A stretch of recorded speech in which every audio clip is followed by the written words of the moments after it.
Welcome to the Heal Your Hunger Show, where we get to the heart of why you overeat and how to stop. If you struggle with food and weight like I did, welcome home. Welcome, everybody, to the Heal Your Hunger Show. So happy to have you here. It is a great day to be alive, and I'm super, super excited about today's show. You're going to love my guest. She's amazing. I wanted to take notes while she was talking because she was coming out at me with so much incredible information around perimenopause, menopause, and postmenopause, and when that happens. And so I know you're going to get a lot out of it. Before we get into that interview, if you're here at the Heal Your Hunger Show for the first time, I'm so happy you landed here. It's a very special place because we talk about things that affect the emotional eater. And if you're not sure if you're an emotional eater, you can actually go to my website at healyourhunger.com, take a really quick 3-minute quiz and find out, are you an emotional eater or perhaps a food addict or somewhere in between? It is a spectrum. And so it's really important that you take that quiz, get your personalized score, and then based on your score, find out where you are in that spectrum. And then we have action steps for you, which will just help you get into action and get results and stop this business of being obsessed with food, obsessed with your weight, binge eating at night. I mean, I've done it all, friends. I was 50 pounds overweight. So I know how frustrating it is. I know how demoralizing it is to binge eat or to not fit into your jeans or to have 5 sizes of pants in your closet because you never know what size you're going to be. This is all my story. Okay. I talk about it in my TEDx talk. So anyway, I want to welcome you. I'm so glad you're here. If you've been here before, welcome back. I'm so glad you're here. I'm honored that you dropped by.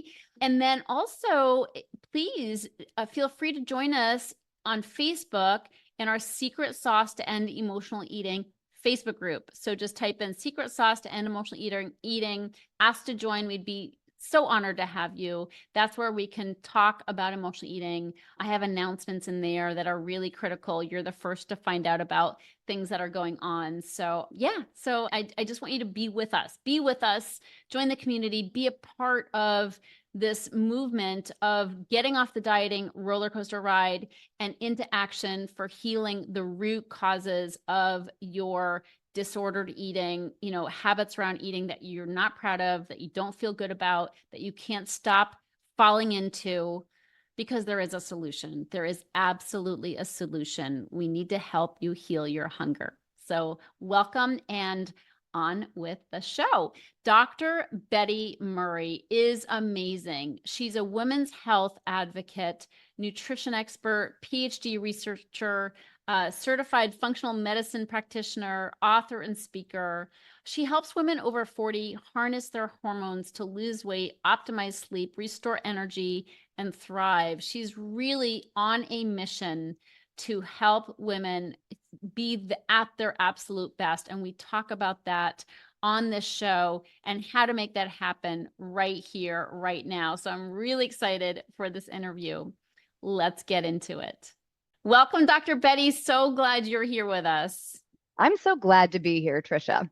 Yeah, I'm excited about our interview together. I adore you. You are a rock star in women's health, doing so much. And I feel your passion every time, I see you and talk to you. You're like me with emotional eaters. You're just like, we got to do this. We got to get this word out. We have to help more people. So I love your passion for helping women. Oh, thank you. Thank you. It's, everybody talks about the hill you're going to die on. This is my hill, Amen. Amen. I just got the chills from that. Ooh, good. So just before we press play, we talked about our parents who are aging, your mother, my mother, who are aging. And my listeners know about this because I keep talking about it because I'm suddenly in a new chapter of my life, right? In my late 50s, where I have a mom who has memory loss and decline. And then I have my partner's parents just turned 91 this week. Amazing. But they've got health issues and decline and then my godmother's declining. So she just fell twice this week and was in the hospital twice. It feels a bit like a shit show. This is what happens, right? This is a new phase. And so many of the people listening are in their 50s, 60s, 70s, and have this experience of caregiving. And I know you're right in the middle of it as well. So can you talk about sort of just to make it real? I think it's important for people to know this is part of our aging process. Oh, yeah. It's one of those things that, 99% of who I work with are women, and they're women, 40 something and above. And I have a large clinic, and this is always part of the conversation. And my statement is always, if you haven't gone through this, you will, Right. you will. Because the reality is, in 1900, our average lifespan was 57 years. Hmm. So you and I were either knocking on that door or across the threshold, right? Right. Which just freaks me out because I'm like, I'm just getting started, right? I know, me too. But you now have parents, right? Parents and even maybe, great grandparents or whatever that are living, decades longer. So, 89, 90 years old. Yep. And the likelihood of either cognitive decline or some sort of health span issue that now leaves them where they need either continued care or at home care or assisted living is high. The Yep. reality is 95% of the time, depending on which study, so it can go anywhere from 95% of the time, 75% of the time, a woman is going to be responsible for that. And that is one of the leading cause for leaving work, underemployment. I mean, it is one of those things that is massively disruptive to women's lives and Yes. often destroys our capacity to, move forward in this time period, which is often from a career standpoint one of our greatest earning time periods and also movement time periods. It's like where women feel like they're getting to the pinnacle of their success. So Yes. it's huge and it leads to a lot of emotional stuff too.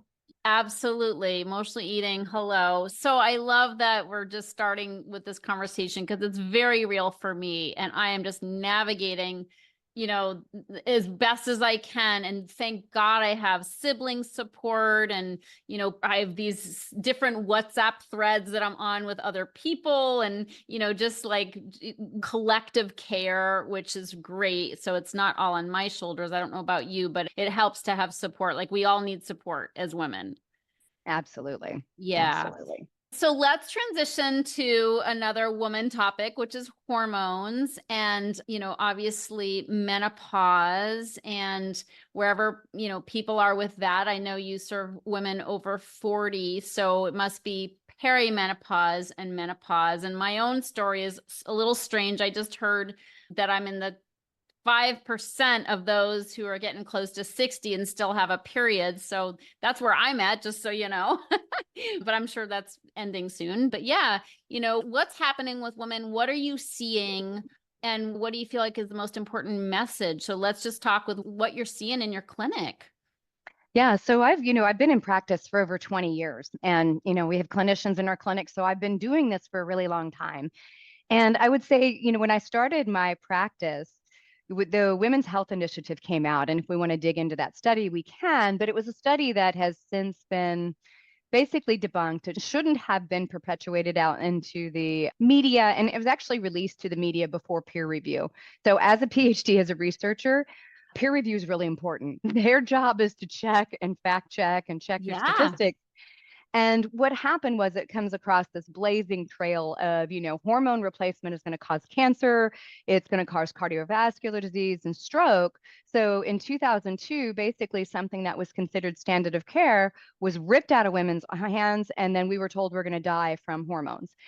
And so, we now have 2 decades worth of women that we see actually greater morbidity, so greater risk for dying and dying early, and also having a shorter health span because of the lack of hormones and really withdrawing those hormones. So the risk for cardiovascular disease goes up, osteoporosis, stroke, deep vein thrombosis, congestive heart failure, breast cancer, lung cancer, colon cancer, dementia, and so I think what we see now is we have this competing information. We have this old study that a lot of conventional physicians parrot because they don't stay up. I'm just being really honest. They don't stay up on the current literature. Yeah. Conventional medicine has no menopause track, right? Nobody, including your gynecologist, has any training. That's insane.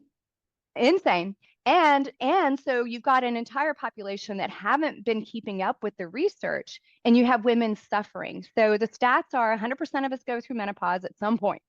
Yep. 87% are highly symptomatic, and we're talking an average of 8 years. So that means some are outlier at 16, some are, shorter. But the reality is 73 to 78%, depending on which study you read, try and get help and can't. And so what Mm. we now see is, I think there's an understanding among women that we're being gaslighted, that there is a problem here, and that they're having a very difficult conversation trying to get somebody to actually treat them and help them go through this transition, because it's not just about symptoms. It's actually about your health risk long term. Yes. Oh my goodness. Wow. That's sad. Thanks for bringing the bad news, but you didn't bring it. It's there. We're living amidst, that's really incredible, those statistics. So, okay. So the word's getting out. People like you are vocal. Thank goodness. Thank you for your courage to just tell it like it is.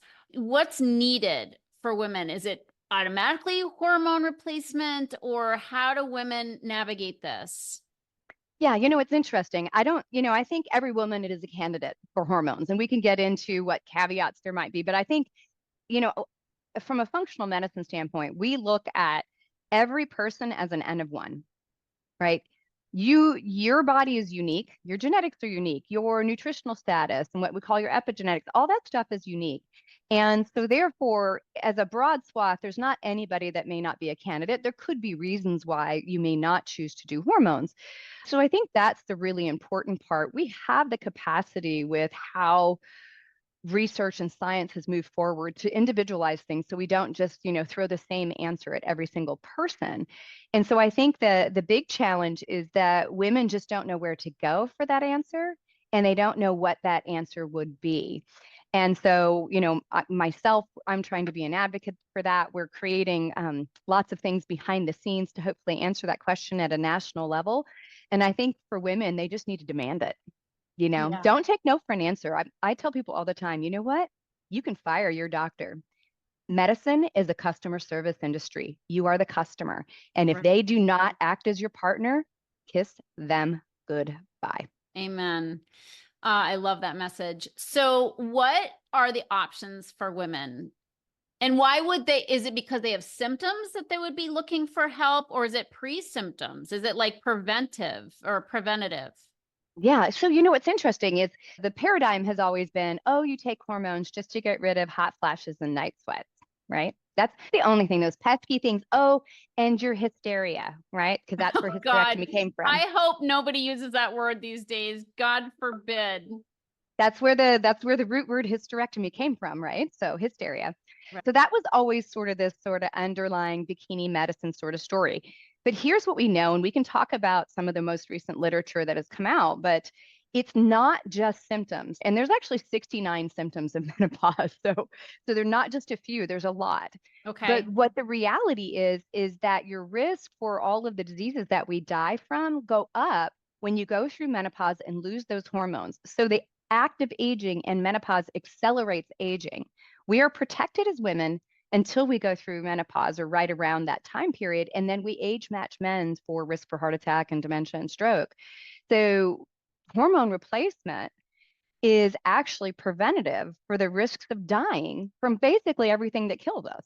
Wow. Okay. So it can be preventative regardless of symptoms. Regardless. Yeah. Okay. I love that. How early should somebody be thinking about? No, when we say hormones, are we talking like what kind of hormones? Sure. So hormones come in a lot of different ways. So I'm an advocate for bioidentical hormones. Okay. So the easy way to think of this is, think of your hormone as a key, right? You have hormones that your body makes. We're going to focus on estrogens, progesterone, and testosterone. So each one is a very specific key. So when you talk about bioidentical hormones, those are hormones that we make in a lab that have the exact same construction of the key that you make.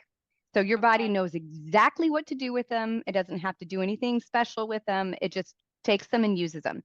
Now, the problem is pharmaceutical companies can't make money on that because they can't patent it. So Mm. many of the drugs that are used in conventional medicine are synthetic. And so they are like keys that are sort of like skeleton keys that don't quite work. So if you've ever bent a key, and you try and fit it in the lock and you have to like jiggle it and you know it's like it doesn't really work well. It's kind of like that. It can sort of do the job, but it often has leftover byproducts that are called metabolites that our liver has to process. Okay. And then the most common estrogen replacement orally that was used for decades is conjugated equine estrogen. So what That's what that I've is, heard. Premarin, right? yeah, and Premarin, which is it's from horse Premarin. pee. Yeah, Okay. from Yep. horse mares. And so horses make 13 estrogens. We only make 3. So what that means is when you take it orally, it passes through the liver. All of those estrogens have to get kind of detoxified, metabolized, and then your body uses it. Well, those oral estrogens and especially the synthetic progestins, which are used in birth control and also used in conventional medicine, both carry clotting risk later in life. So they increase your risk for stroke and heart attack, particularly if you carry those risks. But Wow. if there was a study that came out this year that looked in Medicare women and showed that if you used bioidentical versions, topical, not oral, it mitigated all those risks. Wow. That's Yeah. amazing. So yeah, so what you want is bioidentical hormones, and you want them used topically if they're estrogen and testosterone. And you can use progesterone in an IUD or in an oral. And personally, from a bioidentical standpoint, oral micronized progesterone is the best choice. Okay. And then if conventional doctors are saying, ooh, watch out for those functional medicine doctors who want to sell you bioidentical hormones, what are they saying to scare people away from that? So there's a couple things. So first off is there are actually a couple brands of bioidentical hormones that you can get from, your neighborhood CVS, Duane Reade, whoever, Walgreens, Okay. that are available from traditional pharmacies, particularly like the estradiol patch. There's also vaginal estriol and estradiol cream. There's permetrium, which is your bioidentical micronized progesterone. And testosterone you cannot get for women from, a bioidentical testosterone you can't get from a traditional pharmacy. But when you say you can get them, you're talking about the pharmacy. It's not over the counter. Right. And nothing's over the counter. They're all Okay. prescriptive. Yeah. Now, the majority of the bioidentical hormones outside of the ones I just mentioned are often prescribed from compounding pharmacies. Now, the important thing to understand is compounding pharmacies make a ton of drugs that are used in hospital systems, in infusion centers, and used throughout medicine, right? So it's not like these are unique and they only do hormones. But the argument has always been that because they're compounded in a pharmacy location, there could be variability between the dose, right? Meaning Okay. your dose this week might be different than your dose a month from now. Now, the reality is all of these pharmacies, and especially the larger national pharmacies, have standards, have testing they're supposed to do. So Right. this is kind of a non sequitur or a red herring to try and sort of undermine this industry. And so the one thing that we like from a functional medicine standpoint is it allows for more personalization. Now there's Okay. standards within that. So it's not like we're, doing these really crazy calculations, but it allows for you to sort of slowly move somebody up or down in their dosing to help them figure out what feels best and what is also biologically active for them. Okay, interesting. This is so good, by the way, Betty. This is awesome. It's so like you have such a nice way of just laying it out there, super accessible information. So thank you for that. So somebody says, okay, pulling the trigger, I'm going to use these hormones. Can we talk about the difference between perimenopause and then menopause and kind of Sure. like how the hormones change?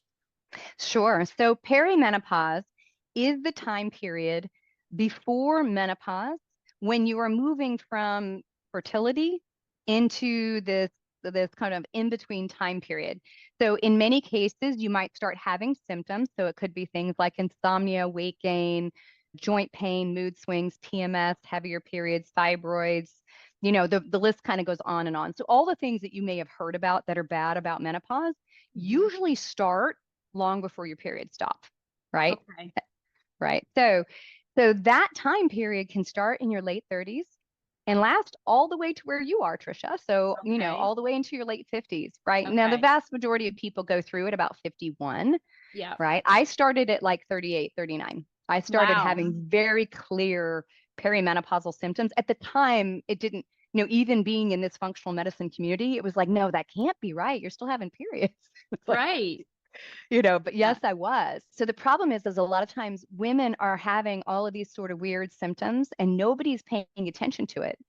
And nobody talks about it, including other women. So they just think they're the only ones going through it. Yeah, And that's so true with, actually, to be honest, that's true with the women listening regarding their eating behaviors. Like we always think we're the only ones. And that's why this kind of information and these kinds of podcasts and being in communities, I mean, we're just community oriented people as women. So it's so important that we compare notes and get the information so we realize we are not the only ones. yeah, I agree. I agree so much. So the reality is menopause. So the actual definition of menopause is one day in your life. It's 1 year from the last time you had your period. Okay. Right. So again, that your hormones are kind of all over the place in between Yeah. that. Now, often they have some semblance of frequency that, is still somewhat traceable. Yeah. Uh, and then when you get to menopause, then there's postmenopause. Well, what we see is for a lot of women, those symptoms start and they're all over the place. They could be 69 different symptoms and they start to get more progressive. What the research, especially in the last like 3 years, has shown is that often if we can start earlier, we actually are doing more protective things for the brain, the heart, the bones. So, for instance, osteoporosis, we start accelerating bone loss before menopause. It's in the last couple years in that Okay. process. Okay. There was a great study that came out from Dr. Mosconi's group out of the Weil Center at Cornell this week so they do imaging. So they're looking at functional MRIs of the brain and they had imaging over time. So they have all these women that they're looking at that they got, let's say at 35, 40, and then now they're on the other side of menopause. So what we see is that in this process, we always thought, so the dogma in medicine and research was that as you go through menopause in the brain, the receptors, so think of those as the keyholes for estrogen, decline. They start to dry up and close up. Well, what their studies show, this is wild because it's a massive change, is that they don't. What Okay. happens in the brain is we get shrinkage in the brain. So our brain starts to shrink as women. All of our little pathways, so our streets going to memories and things like that start paring back. But the receptors for estrogen increase, not decrease, as you go through menopause. And it's probably this very, very hardcore effort for the brain to grab a hold of what little estrogen is left to protect itself. So Okay. that is massive. So what that tells us is for a lot of women, you don't want to wait until you hit rock bottom and every hormone's gone. You don't want to wait until you haven't slept in 3 years and your hot flashes are so bad you feel like slapping people. You know what I Right. mean? You want to actually intervene early. Yeah. Mosconi's group also did a study and they found that women, looking at 6 million women, 6 million women, and if you started hormone replacement earlier, closer to the menopause transition, you had a 34% decreased risk of dementia over your lifetime. Wow. Oh my goodness. Wow. So I should be starting now. Yes. Bottom line, if not before now, but it is not, that's impossible. So now, basically. Yeah. Be There's before. never a time not to explore it, right? Right. There Yeah, really yeah. isn't. Interesting. But if somebody is post-menopausal, it's not too late. No, see, there's, like I said, there's so many great studies that have come out. I think it was March or May of this year. There was a study that looked at 10 million women. So these are not small studies. 10 million women, Medicare age. So that means every woman that was in the study was 65 and above. And what they looked at is they took them in basically different groups. Women that had never been on hormones, women that were on hormones and stayed on them, and then women who were on them for a really short period of time and stopped them. And they followed them from 2007 to, I believe, 2023. And they looked at all-cause mortality. So what did some of the women die from? And they looked at everything: stroke, heart attack, deep vein thrombosis, cancers like lung, breast, colon, ovarian cancer, heart attack, dementia. And what they found was the women that were on hormones and stayed on hormones were protected in every single one of those diseases. Every single, and most of them were Wow. like between 7 to 16 to 21% protection. So we're talking extraordinary jumps in health span. The women that did nothing at all obviously had a greater likelihood of mortality. The women who started hormones and stopped in the shortest period of time to get rid of their hot flashes did not get the same advantage. And inside the group that took hormones, they had a group that took the oral estrogen and the synthetic progestins, and then they had a group that took topical estrogen. And in most cases, in this particular case, they either took oral progesterone or an IUD of progestins. That group, so that group that was doing topical estrogens, had zero risk for clotting and deep vein thrombosis, what was something that was always associated with older women's use of oral estrogens. So the take home message here is it adds to your health span and longevity. And Wow. the idea that you could only do it for a short period of time, or you could only do it in those first few years after menopause, and that you lost all the benefit is completely wrong. Completely wrong. 10 million Yeah. women. What else do we need? Right. Oh, that's amazing. Great, great stuff. Talk to us about your work. You have, clinic or clinics. You have more than one clinic? I do have a clinic. So I have a clinic called Living Well Dallas Functional Medicine Center. So it's been around for 20 years. And so we Okay. obviously are in North Texas. And then this year, actually, I've been working on this project for a very long time. So this year, we actually now have a virtual clinic. So we see patients. Yes, we see patients from all over the U.S. And Cool. yeah, and specifically women working on, health span and looking at hormone replacement. We have menopause method certified practitioners. They are trained in how to handle hormones, and we go much deeper. We look at how you metabolize them to make sure we're kind of cleaning that up, and we look at your genetics. We put that kind of functional medicine lens on it, so we have just more data. I think it's a more comprehensive approach. Yeah. And then the other thing, I'm actually in the middle of a capital raise because we have an entire women's health intelligence platform that we're putting together. Because the reality is, as women, all of our research has only been done since 1997. So women were excluded from research up until that point. And Good Lord. good Lord, yes. And it's always been bikini medicine, fertility and having children, and then basically nothing else. And so I went back to get my PhD because I wanted to contribute to women's health research. I want millions of women across the world to be able to engage in medicine that is individualized to them, but also have the data and the understanding behind it that helps them feel secure in what they're doing. And so I'm in the middle of doing that. So we have an entire sort of tech platform that we're doing too. I came from tech. That was my previous world. So I'm not terrified of it. Yeah. So yeah, so a lot of things going on all at the same time. But yeah, this is, someone asked me yesterday, they said, what would you like to see happen? I was like, I don't know, 20 million women march on the Capitol, maybe Yeah. Yeah. in demand. Demanding. Yeah. In demand. Watch out, world. Yeah. Oh my gosh. Well, this is great information. I am very alert and attentive to everything you're saying because obviously I'm in it. And so I'm going to be pursuing more help. I'd love to know about your online telemedicine, arm. So I'm excited for you and all the things that you're doing. Again, like I said at the beginning, for women's health, I really appreciate you and your passion for this. And I know, it's a total game changer for women. So I love that. How can people get a hold of you and learn more if they're like, I need me some of that their, hormone help? Certainly. So the easiest way to find me is bettymurray.com. So it's BETTYMURRAY.com. And you can reach out to my team there. And then I'm the host of Menopause Mastery podcast. So we put out a podcast once a week.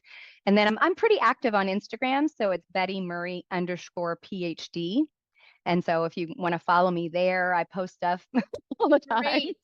And you have a free gift as well. And we're going to put that in the show notes. And that's the Mastering the Pause ebook. Yes, yes. So this is a fairly quick read, but a very comprehensive read on what's happening and what to expect, how to assess hormones and labs and things like that for everybody. So it's mastering the pause. Beautiful. And you guys can go to my show notes for that on healyourhunger.com. So thank you so much. So Betty, my last question for you, this being the Heal Your Hunger show, is what is your deepest hunger? Oh, my deepest hunger really honestly is to I feel completely possessed to like leave a mark, you know? So my deepest hunger is to look back on my life and know that women's lives were instrumentally changed, you know, in this time period. I love that. Well, thank you for that. You're on the way. I'm telling you, just as you all know from listening to Dr. Betty, she is a woman on a mission, and we love that. So thank you so much for being here. And yeah, and I'll hopefully see you in person very soon. Give you a big squeeze. But in the meantime, we'll stay in touch. So thanks everybody for tuning in. You're awesome, and we'll see you on the next show. If you're ready to get off the dieting roller coaster ride and finally make peace with food and with your body, talk to a Heal Your Hunger mentor about what steps you need to take based on your own history with food and weight. Go to healyourhunger.com and register for an emotional eating breakthrough session and see how fast you can experience real change. It's a complimentary evaluation, but there are limited spots available. So go to healyourhunger.com and register to speak with a mentor today.